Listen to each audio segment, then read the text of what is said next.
আসসালামু আলাইকুম প্রিয় খামারি ভাই বোনেরা সবাই কেমন আছেন? আশা করি সবাই ভালো আছেন। আজকে 15-20 বছর লাগিয়া ফার্মে কাজ করি। কোন ফার্মে কি ওষুধ চালায়, কোন ফার্মে কি ওষুধ চালিয়ে ট্রিটমেন্ট ভালো হয় সে বিষয় নিয়ে আজকে আলোচনা করব। বাংলাদেশের মধ্যে অনেক জাত কাজ করছি ফার্মের মধ্যে, 15-20 বছর লাগে কাজ করছি ফার্মে। তো আমি যেটুকু জানি এটুকু আপনারাও জানান না। মুরগি কেমনে পালতে হয়, কেমনে ট্রিটমেন্ট করতে হয়। অনেক খামারে আছে বিভিন্ন রকমের ট্রিটমেন্ট করে, কত যে দেখলাম, কত রকমের ট্রিটমেন্ট দেখলাম এই দুনিয়ার। তো আজকে সেই বিষয়ে নিয়ে আলোচনা করবো। ছোট্ট একটা অনুরোধ আপনার কাছে, যারা এখনও আমার ইউটিউব চ্যানেলটা সাবস্ক্রাইব করেন সাবস্ক্রাইব করে দিবেন। আর আপনি যদি আমার ফেসবুক আইডি থেকে ভিডিও দেখে থাকেন, ফেসবুক আইডিকে ফলো করে দিবেন। সবার সঙ্গে ধন্যবাদ। তো মুরগির প্রথম অবস্থা বলতেছি আপনাকে। মুরগি যদি ঠান্ডা লাগে তাহলে একখানে এক সিস্টেমে মুরগি পালে, একখানে এক সিস্টেম পালে ভাই কার কথা কে শোনে? মুরগি ঠান্ডা লাগলে কেউ আছে সকালবেলা আদা রসুন খাবায়, বিকেল খাবায়, আবার কেউ আছে মানুষের ঠান্ডার ওষুধ আছে এগুলা খাবায়, কে আছে ওষুধ খাবায়, কে আছে কত ট্রিটমেন্ট করে হিসাব ছাড়া। তো আপনি কোনটা করবেন?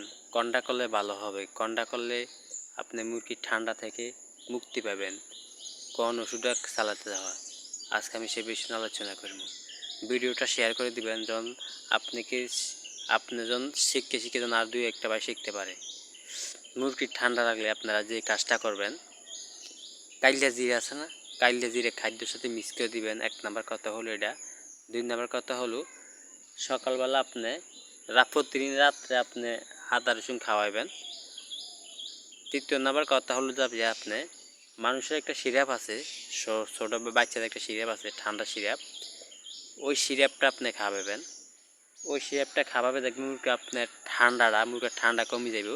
মুরগির গলার ভিতরে যে কফগুলো জমে থাকে, কফের কারণে মুরগি নিয়ে সারাতে পারে না। নিয়ে যদি না পারাইতে পারে তাহলে মুরগির দম আটকে যায়, এরপরে মুরগি মারা যায়। তো আপনি অবশ্যই মানুষের সিরাপটা খাওয়াবেন। মানুষের সিরাপটা উপকার আছে, আমি দেখছি অনেক খামারে অনেক রকম মুরগি পালে। এক খামারে আমি দেখছিলাম মানুষের সিরাপটা খাওয়াইতে আছে, কিন্তু আল্লাহর রহমতে মুরগিগুলো সুস্থ আছিল, মুরগি মারা যায় না বেশি। মুরগি ঠান্ডা কাড়ি গেছে পুরে কাড়ি গেছে ঠান্ডা। তো মানুষের সিরাপটা অবশ্যই চালাবেন ভাই। কার কথা কে শুনবে? ইউটিউবে এমন এমন ভিডিও আছে যে ভিডিওগুলো ভুয়া, কোনো কাজ হয় না, লাভ হয় না। আপনি মুরগির ঠান্ডা লাগলে একটাই সমদা, মানুষের সিরাপটা নিয়ে খাবান। ছোটো বাচ্চাদেরকে সিরাপ আছে, এই সিরাপটা খাবান, তাহলে আপনি মুরগিগুলোর ঠান্ডা থেকে মুক্তি পাবেন, আন্দার ভাই মুক্তি পাবেন না।